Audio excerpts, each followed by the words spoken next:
Most believers I know say that the God they worship is a good God.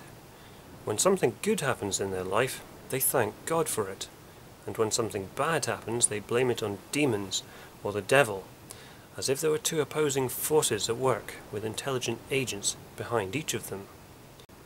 One benign, loving and charitable, the other greedy, selfish and destructive. I happen to agree with the majority that the first list of qualities are worth striving towards, whereas the latter, the bad ones, are best avoided whenever possible. But I don't believe that there are supernatural beings behind them. To me, it seems like the believers are painting a smiley face on the concept of goodness and calling it God. This seems similar to the way inanimate objects are anthropomorphized in children's stories. It appeals to human solidarity. We tend to feel empathy towards other humans, especially if they have qualities we admire, such as courage, integrity and altruism. Most of us also feel compassion towards animals. Who doesn't feel some kind of positive connection with their pets? On the flip side, though, we have such things as wartime propaganda, in which the enemy is regarded as evil, less than human, and therefore easier to kill. In both cases, humanity is regarded as good, which is one of the things which has led me to the conclusion that humans created gods in their image rather than the other way round. I'd argue that we don't need gods in order to be good. It's nice to be nice. Random and even anonymous acts of kindness benefit the recipient as well as the person doing the good deed.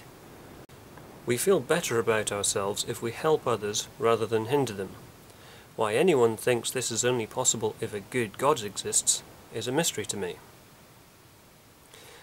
Some Christians say that God is love. Love is a concept. So does this mean that they are worshipping a concept? If we strip away all of the supernatural baggage, the mythology, and the smiley face, what are we left with? Is God simply the concept of goodness? Believers and non-believers alike, for the most part, don't enjoy being harmed or causing harm to others. Why? Because we can imagine what it would be like to be on the receiving end. Why do so many humans think that a God is required for this to make sense? To me, introducing supernatural anthropomorphic beings only complicates the matter. Yet the believers so often claim that the source of morality is God, that their God pre-programmed us with a sense of right and wrong. How could we tell if this was true?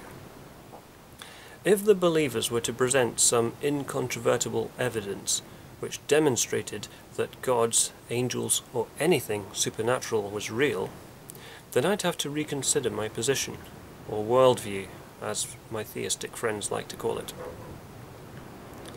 So why don't we see the smoking gun, the home run, the knockdown argument, or the one piece of evidence which will satisfy all the doubting Thomases and turn us into believers?